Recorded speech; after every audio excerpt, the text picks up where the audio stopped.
Hello friends, मैं इसके Saini MSc group पे एक बार और आपका स्वागत है। और 12th ज्योग्राफी क्लास के अंतर्गत तीसरे चैप्टर के अंतर्गत हम लोग जनसंख्या संगठन का जो तीसरा पार्ट है उसका आज अध्ययन करेंगे। हम जनसंख्या संगठन में आपने देखा कि लिंग संगठन का हमने अध्ययन किया। देखा जनसंख्या संगठन जो चैप्टर है उसमें हमने लिंग संगठन का अध्ययन किया। हम आयु संरचना का अध्ययन किए, आयु संरचना का अध्ययन किए। आज हम लोग पढ़ेंगे आयु लिंग पिरामिड क्या होता है। आयु लिंग पिरामिड क्या होता है, इसी का अध्ययन करेंगे। हमने देखा जनसंख्या संगठन के अंतर्गत लिंग संगठन, आयु संरचना, आयु लिंग पिरामिड एवं नगरीय एवं ग्रामीण संरचना, साक्षरता तथा व्यावसायिक संरचना आदि तत्वों के आधार पे जनसंख्या संगठन का अध्ययन किया जाता है, जिसमें हम लोगों ने इन दोनों का अध्ययन कर चुके हैं। और तीसरा है आयु लिंग पिरामिड का आज हम लोग अध्ययन करेंगे। तो सबसे पहले ये जानने का प्रयास करते हैं कि आयु लिंग पिरामिड क्या होता है, जनसंख्या पिरामिड का हम प्रयोग किस कार्यों के लिए करते हैं, क्यों करते हैं, इसका अध्ययन करेंगे हम। तो हम देखते हैं जनसंख्या पिरामिड का प्रयोग हम लिख के भी समझा देते हैं। जनसंख्या पिरामिड का प्रयोग जनसंख्या की आयु लिंग संरचना, हम कह सकते हैं जनसंख्या की आयु लिंग संरचना को दर्शाने के लिए किया जाता है, को दर्शाने के लिए किया जाता है। और इसमें दिखाया क्या जाता है, इस संरचना में विभिन्न आयु वर्ग के, हम कह सकते हैं कि इस संरचना में विभिन्न आयु वर्ग के, किसको, स्त्री एवं पुरुष को, हम कह सकते हैं कि पुरुष स्त्री के आरेख को दर्शाया जा सकता है। यानी जो स्त्री पुरुष है उसके जनसंख्या को आरेख के द्वारा दर्शाया जाता है, उसी को जनसंख्या पिरामिड कहते हैं। हमने देखा कि जनसंख्या पिरामिड का प्रयोग जनसंख्या की आयु लिंग संरचना को दर्शाने के लिए किया जाता है। आयु लिंग संरचना को दर्शाने के लिए किया जाता है और इस संरचना में विभिन्न आयु वर्ग के जो पुरुष और स्त्री होते हैं उसको, माने उस जनसंख्या को एक पिरामिड के द्वारा, हम कह सकते हैं पिरामिड आरेख के द्वारा दर्शाया जाता है, उसी को हम कहते हैं जनसंख्या पिरामिड या आयु लिंग पिरामिड। आइए हम देखते हैं कि जनसंख्या पिरामिड के प्रकार कितने होते हैं। स्क्रीनशॉट ले लिए होंगे आप। देखते हैं कि जनसंख्या पिरामिड के प्रकार कितने होते हैं उसका हम अध्ययन करेंगे। तो पहला है, हम कह सकते हैं जनसंख्या पिरामिड के प्रकार। तो पहला है विस्तारित जनसंख्या पिरामिड,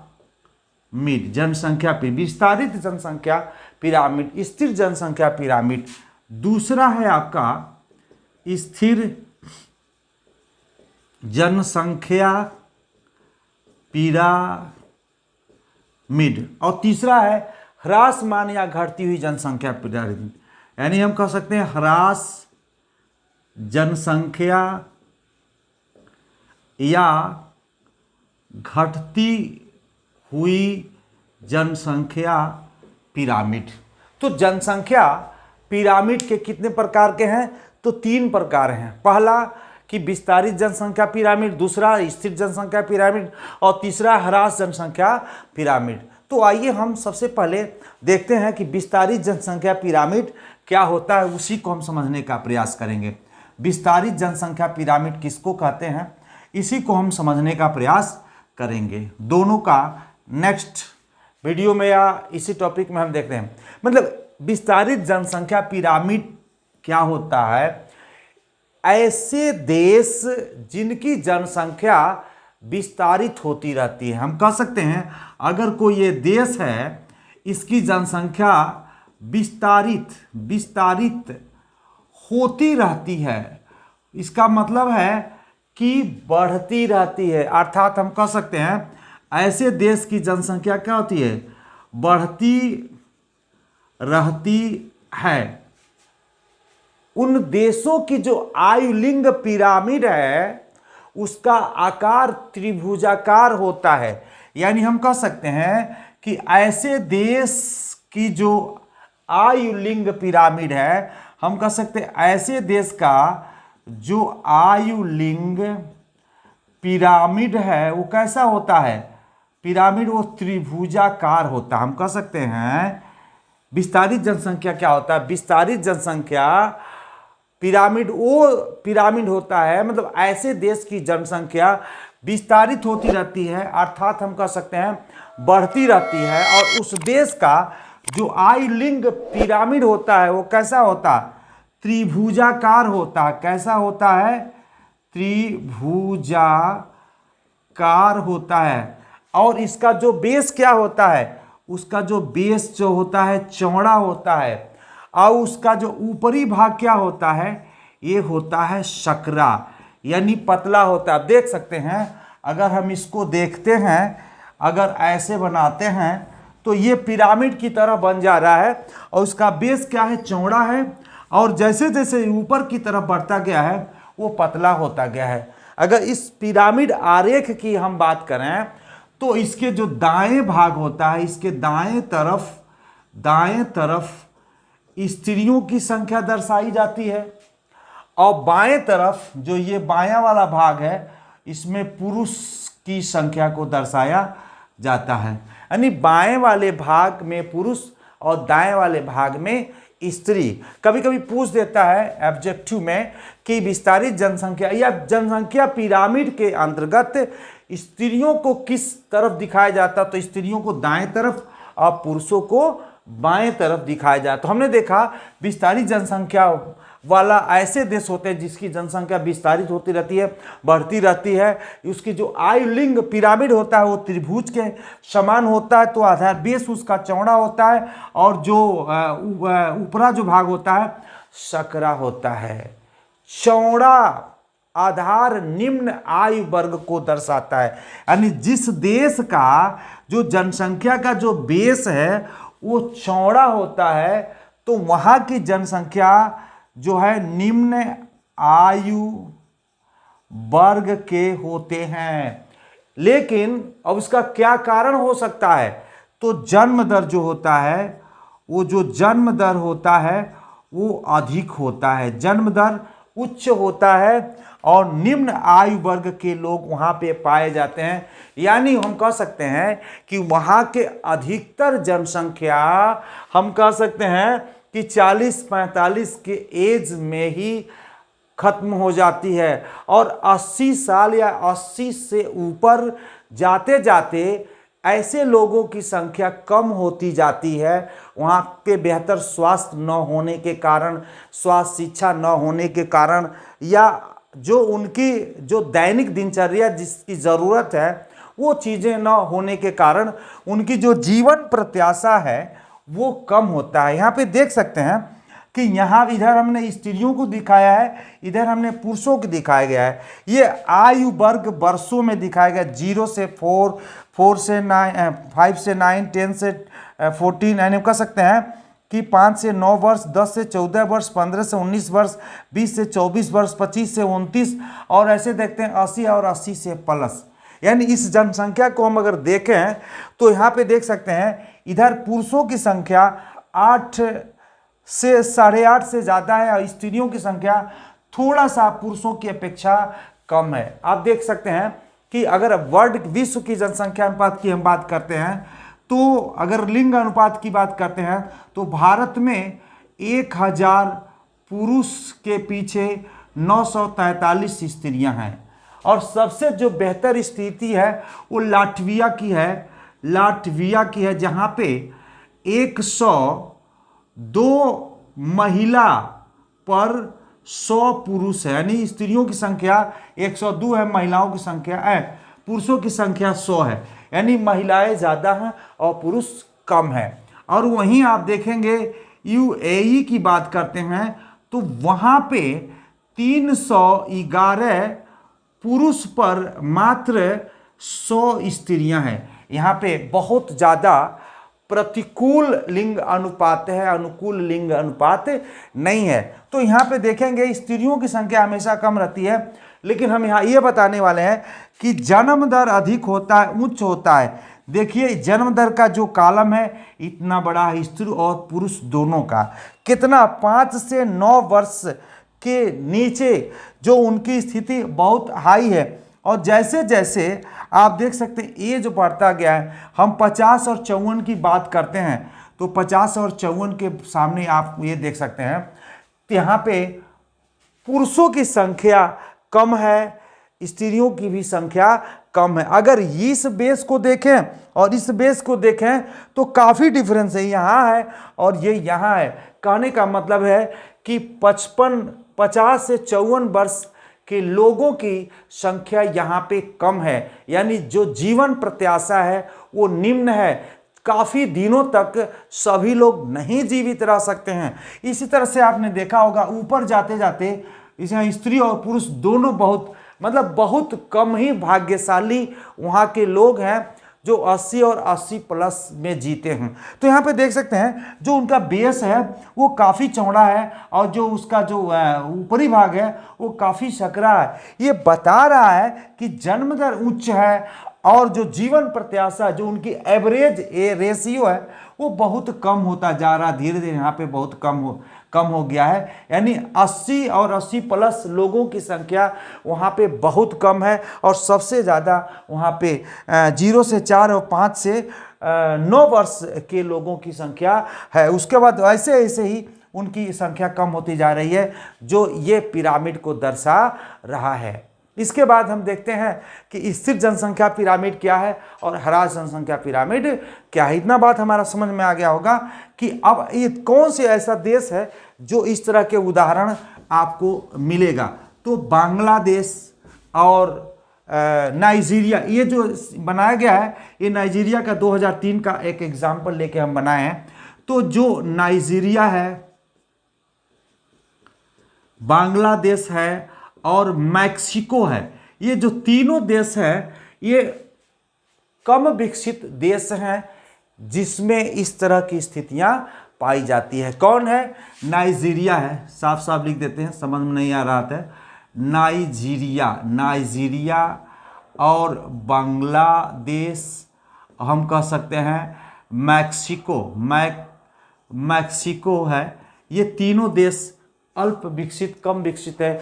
ऐसे कम विकसित वाले देशों का यही स्थिति है, वहाँ की जनसंख्या पिरामिड इसी पिरामिड के भांति होता है। तो आइए, हम विस्तारित जनसंख्या के अध्ययन कर चुके, अब हम आपको स्थिर जनसंख्या का अध्ययन करेंगे।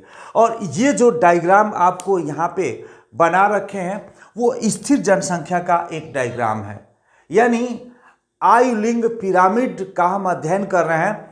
तो विस्तारित जनसंख्या का हम लोगों ने अध्ययन कर चुका, अब स्थिर जनसंख्या का हम अध्ययन करते हैं। स्थिर जनसंख्या पिरामिड क्या होता है उसी को हम आज यहाँ जानने का प्रयास करते हैं। यह स्थिर जनसंख्या पिरामिड ऐसे देशों की स्थिति होती है, यानी हम कह सकते हैं जिन देशों में जन्म दर एवं मृत्यु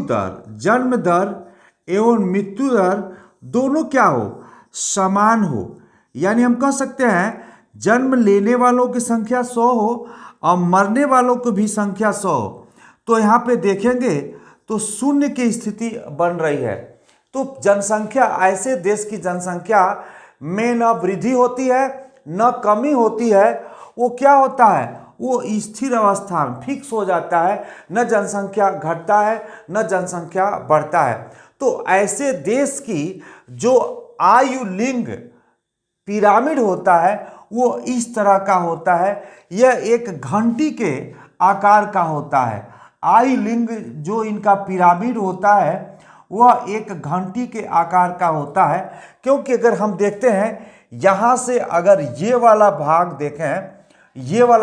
देखें तो घंटी के आकार का स्वरूप बनता है, जिसका आधार जो होता है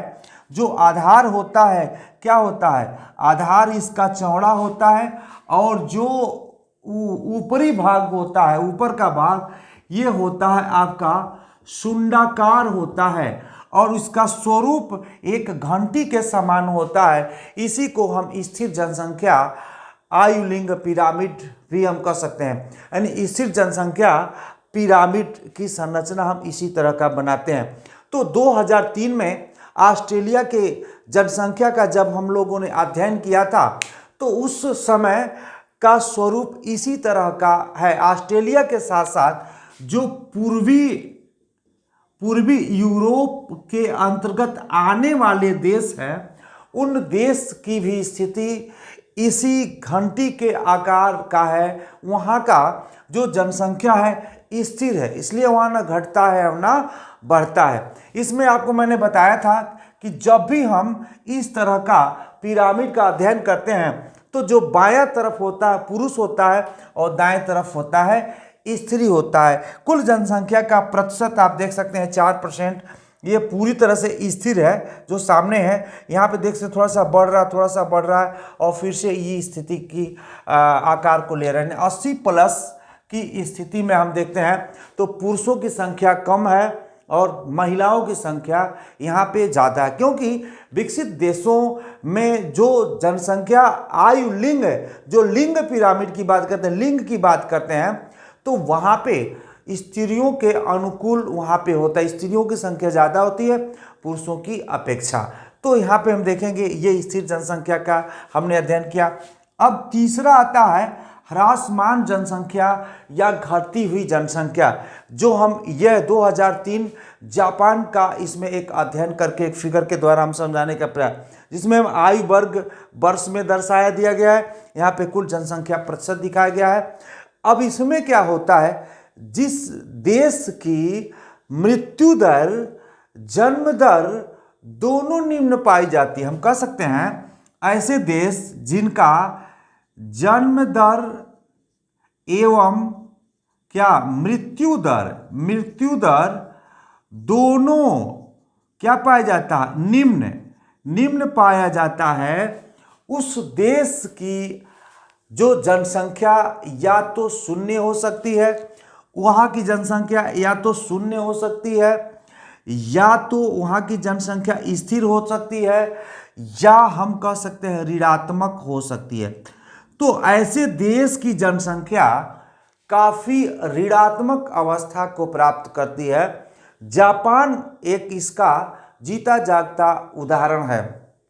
आज विश्व में जापान को हम बूढ़े देश के रूप में जानते हैं, क्योंकि वहाँ पे युवाओं की संख्या लगातार गिरती जा रही है और वृद्धों की संख्या में काफ़ी वृद्धि होती जा रही है, क्योंकि वहाँ के युवा जो हैं वो शादी करने में रुचि नहीं रखते हैं और शादी न होने के वजह से बच्चों की पैदाशी वहाँ पे कम है। इसलिए वहाँ पे देख सकते हैं कि जो आधार है वो आधार क्या है, पतला है, आधार इनका पतला है, लेकिन जो शीर्ष है, शीर्ष इनका क्या है, शुंडाकार है।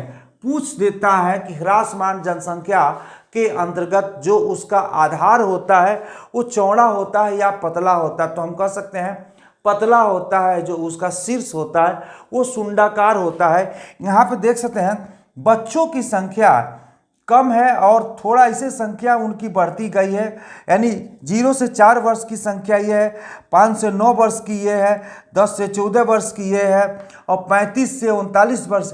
यहाँ पे देख सकते हैं कि कुछ बढ़ रहे हैं और कुछ घट रहे हैं, फिर लास्ट में क्या हो रहा है, इनकी संख्या घट रही है। ये क्योंकि बच्चों की संख्या जब कम है, बेसही कम है, तो स्वाभाविक है कि यहाँ पे जो जनसंख्या ऋणात्मक होगी, क्योंकि मैंने बताया जन्म एवं मृत्यु दर दोनों निम्न हो, यानी जन्म लेने वाले की संख्या भी कम है और मरने वाले की भी संख्या दोनों निम्न है। तो वहाँ पे उस देश की जो जनसंख्या पिरामिड होता इस तरह का होता है, वहाँ शून्य भी हो सकता है, स्थिर भी हो सकता है, लेकिन ऋणात्मक ज़्यादा होता है। तो इस तरह से जापान उसका एक उदाहरण है 2003 का। ये एक जो आपको एग्जाम्पल या एक जो भी आंकड़े हैं उस आंकड़े के हिसाब से ये दर्शाया गया। तो हमने देखा कि स्थिर जनसंख्या क्या होता है और ह्रासमान जनसंख्या क्या होता है। इसके नेक्स्ट वाले फिगर से हमने विस्तारित जनसंख्या का भी अध्ययन कराया था। तो आज के लिए इतना ही। नेक्स्ट हम ग्रामीण एवं नगरीय संरचना का अध्ययन करेंगे, उसके बाद साक्षरता का अध्ययन करेंगे और यह चैप्टर आपका पूरा हो जाएगा। आज के लिए इतना ही। धन्यवाद।